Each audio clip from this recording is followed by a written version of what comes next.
Play your PC AAA game on a handheld console. Retro games? Yes. PS1, 2, 3, Wii, GameCube, Nintendo 64, NES, 3DS, GBA, Mega Drive, Family Video. A lot more. Switch? Yes. Pwede. Connect it to a monitor and a wireless keyboard and mouse, and now you have a standalone desktop. Game streaming with Xbox and PlayStation, pwede rin. At mga Jack Sparrow games, mag-work din dito. Sa napakasulit na SRP price of only $399 or around 23,000 pesos. So, sulit ba ang Steam Deck ngayon? At ano ba ang mga cons kung bibili kayo ng gaming console na to? So, umpisa tayo sa build quality. Super excited talaga ako when I started unboxing this, and as soon as I held on to the Steam Deck, napansin ko kaagad na medyo hollow yung construction niya. Alam mo yung parang may space sa loob. Most premium and flagship devices kasi feel solid and dense. I'm not really complaining. Actually, dinidescribe ko lang talaga siya, and if they made this a super solid build, for sure mas magiging mabigat pa itong Steam Deck. Now, ergonomics. Alam ko nakita nyo na ang pictures and videos ni Steam Deck, at kung mapapansin nyo, napaka-awkward and weird talaga ng button placement nito. Plus, napakalaki niya rin for a handheld device. Pero, maniwala kayo sa akin, the moment na mahawakan nyo sa, your fingers will just find those buttons so easily. Though, kung sanay kayo sa Xbox controller at madilim, like, I find myself tapping on the touchpad kasi normally andun yung D-pad eh. Pero, it's not really a big deal. ABXY buttons, hindi naman siya tactile, hindi rin mushy. It's just somewhere in between. Yung size niya rin it's just a perfect size for this handheld. Hindi siya sobrang liit like the Nintendo Switch or the Vita. Hindi rin siya oversized. It's just perfect. And one way to describe it is the buttons are quite inviting. Alam mo yung tipong bubulungan ka na, uy, laruin mo na ako. Yeah, ganun siya kasarap pindutin. D-pad is okay. It's just a little bit mushy for me. At saka yung travel distance ng button is medyo malaki. And medyo nagkakalapit din yung D-pad and yung analog. So if you're doing your combos, tatama talaga yung thumb mo. So nagiging sagabal siya, kung baga. The shoulder buttons are a bit oversized. I really couldn't find any cons with it.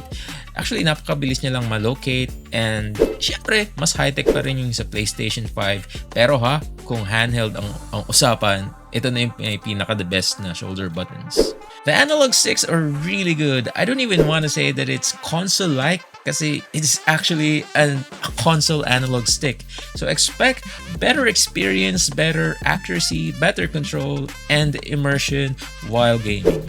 The 4 extra buttons sa likod ng Steam Deck is gonna be really beneficial sa mga competitive FPS player like sa Call of Duty. But for me, I haven't really used them sa mga games na nalaro ko. Pero, upon checking, you would need extra force or effort para mapindot yung mga buttons na yun. Then, finally, the Steam buttons. These are like the weirdest button out of the bunch. Hindi mo alam kung i-hard press mo siya or ila-light tap mo lang. Basta, pag nakuha mo na yung Steam Deck nyo, magigets nyo yung sinasabi ko. The screen! Okay, so gawin natin yung phone review. So it's a 7-inch touchscreen IPS display with a 1280 by 800 resolution running at 60 Hz with a peak brightness of 400 nits. Teka, parang screen lang ng budget phone na yung tipong tig pa 5,000. Yung tipong pansin mo yung mga jagged lines sa mga icons. And especially when Steam Deck was announced and nakita ko yung specs kasi like myself, meron akong PlayStation 5, meron akong PC, may Switch ako, may Xbox Series X. So, alam mo yun, you kind of have an idea on how the graphics would look like. And nung nakita ko yung specs ng Steam Deck, hindi na talaga ako umasa, lalo na dun sa resolution plus the bigger screen. Pero to my surprise, it really performed well. I don't know what Valve has done with this screen here, or is it with the operating system, pero napaka-smooth ng graphics, napaka-smooth ng UI, wala kami nakikitang jagged lines, texts are quite clear. So ayun, I'm really happy with the display kahit na IPS lang siya. Though hindi ko siya pwedeng sambahin kasi it's an IPS LCD, so obviously you would get, color shifting if you tilt the screen at a certain angle. At saka, I'm using a tempered glass, so minsan nakakabisi talaga yung reflection. Sobrang nakaka-distract while you're playing. So, kukuha na mo talaga ng tamang angle, especially when you're playing indoors. Now, gaming. So, question muna tayo. Can it play all of the games sa Steam library? No, you can't. Pero, most of the games, you can actually play. Like, for myself, lahat ng mga games na gusto kong laruin is compatible naman. At kung magkataon na may game ka na hindi nag-work, napakarami namang workaround to fix it. So, how's the gaming performance? So, ito na, magkakaalaman na. Again, my expectations were really low. Especially when I saw the specification. This device 800p, IPS, hindi man lang ginawang AMOLED. At saka yung GPU niya is onboard graphics pa. And I have also tried playing some third-party Switch games like Mafia or Dark Souls. And hindi ko talaga siya ma-enjoy. So, eto na, kaya ba talaga ni Steam Deck? The answer is a big yes. Actually, gulat na gulat ako when I tried it for the first time. Actually, yung una kong nilarong game is Tomb Raider Definitive Edition. It's a AAA game, pero 9 years old. So, alam mo yun, hindi ko muna binigla si Steam Deck pa. Alam mo yun, patikim muna, tingnan natin kung kakayanan. Pero, yeah, oh my gosh, it was running at a solid 60 FPS. Just look at this performance, di ba? I mean, makakalimutan mo na ka 800p ka lang once you feel the smoothness of 60 FPS graphics. Cyberpunk runs pretty solid. Okay, uulitin ko Cyberpunk ito. Cyberpunk. Nung release date niya, napakaraming PC yung umiiyak. But Steam Deck is able to handle it quite well. I set mine to lock at 30 FPS. And kung mapapansin mo, napaka-smooth ng graphics. Alam mo yun, 30 FPS, it might be like PS3, PS4 age. Pero, I mean, come on, it's Cyberpunk, bro. Yeah, and in all honesty, guys, talaga, na-enjoy ko siyang laruin sa Steam Deck. Kahit na 30 FPS siya, like, napakaganda ng graphics. I swear. Though, kapag namasyal ka sa Japantown, ayun, you'll encounter some hiccups kasi napakaraming graphic animations sa place niyan. GTA 5 runs really good also. I've set it to high setting and yeah, it averaged at around 45 to near 60. So yeah, it's a really smooth experience. Metro Exodus runs at a generous 45-ish FPS. I've actually finished the Sam Story DLC sa Steam Deck and I can say that yeah, it is quite enjoyable. It's quite fun. I never felt handicapped kasi Steam Deck yung gamit ko. So yeah, there. So if you wanted to play retro games, well, yes, the Steam Deck runs really well with playing these games. PlayStation 3 lang ata yung medyo struggling siya on some games, pero mostly is really playable like PS2, PS1, Dreamcast, GameCube, Wii. Actually, nalaro ko rin dito yung Wind Waker. It runs pretty well. Kahit yung Metroid Prime trilogy, it's really good, man. It's really good. So Switch, yeah, you can also run some of your Switch games here. Kung retro games ang habol mo or emulation, this is probably the best handheld machine that can do those. So battery, kapag maglalaro ka ng AAA games, asahan mo na in 1 hour and 30 minutes lang is malulubat ka na kaagad. So if you wanted to play longer, kailangan nakakonect ka sa wall outlet. So paano kung lalabas ka ng bahay and you wanted to play more than 1 hour? So how do you fix that? Well, you can either buy a 65 watt power bank.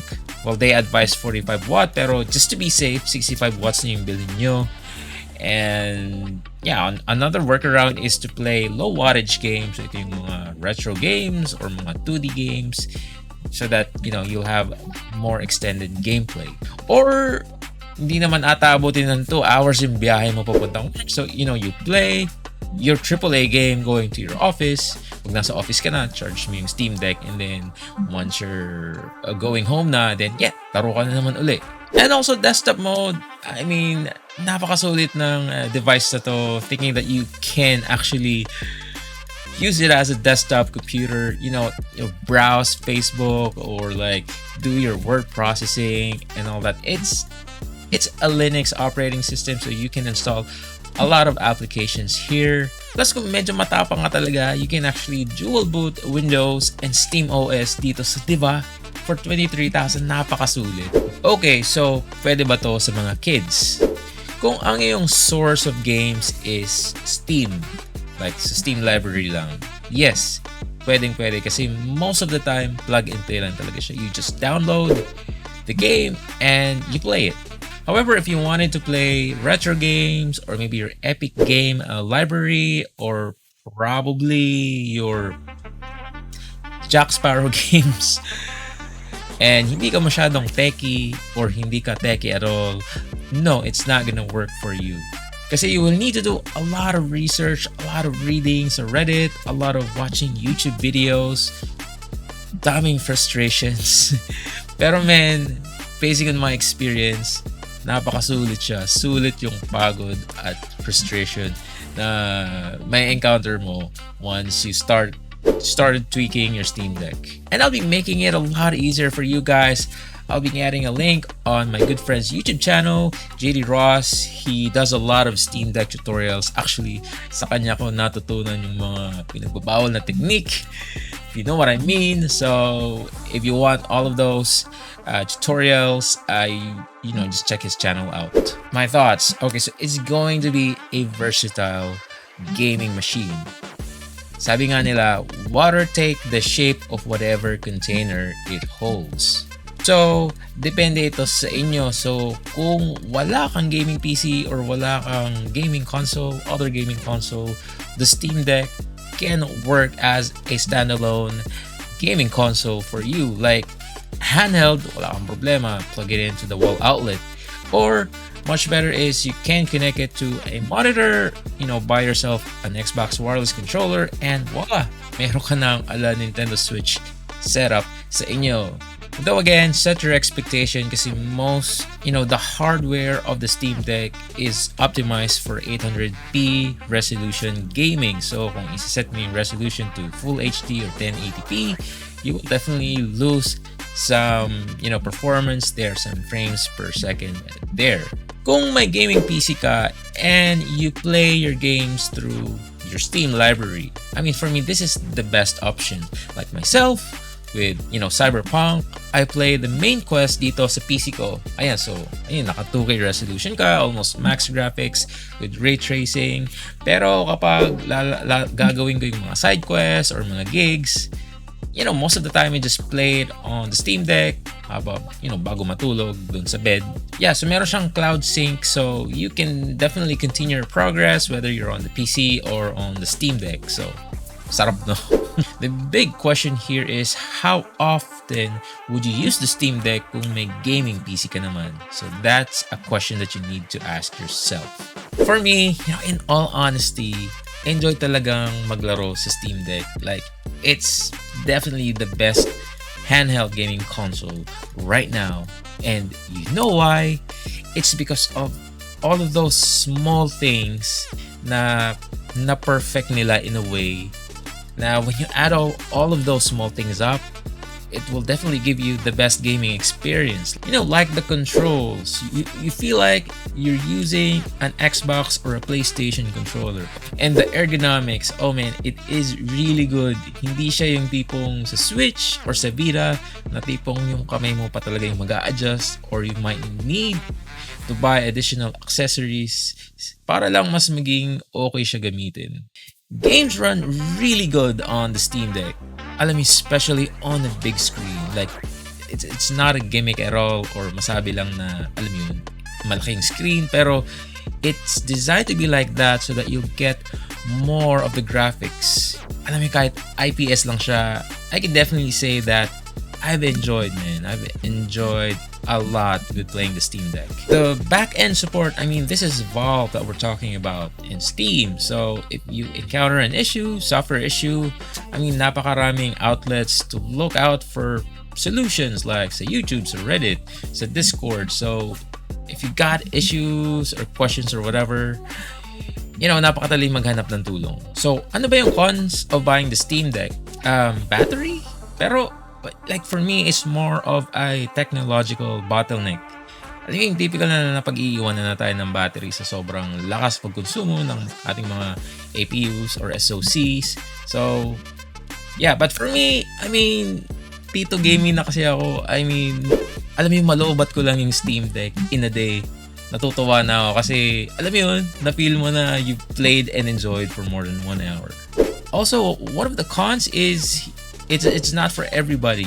If you really want to enjoy the full power of the Steam Deck, kailangan talaga techie ka. Kailangan magaling ka mag-research. Kailangan haba yung pasensya mo. And kailangan marami ka rin kilala that will help you. So, it's definitely a con if you're not that techie. Second is warranty support. So, the Steam Deck is only available sa US. So, if you buy it off here in the Philippines and nagkaroon ka ng hardware issue, then, ayun, good luck. You really need to send it over there, pabalik sa US, which is such a hassle. It's gonna be expensive too, because you're gonna be shipping it back rin, pabalik dito. But, yeah, that's one of the cons. And, I mean, for the price versus other Windows handheld devices, I mean, hindi ka na talaga makakapagreklamo eh. Alam mo yun. Okay, so, where can I buy the Steam Deck? Like myself, I bought mine sa Steam directly. So, paano ko kaya ginawa yun? Like, I'm in the Philippines. I mean, if you wanted me to make a video like a guide on how to buy a Steam Deck, kahit na nasa Philippines ka, I mean, just comment it down below and I'll definitely cook it up so that a lot of you guys would have access to this awesome console here. I love it. Di ko to ibebenta. Oops. Anyways, this is Ian. That's my review of the Steam Deck. I'll be seeing you on the next one.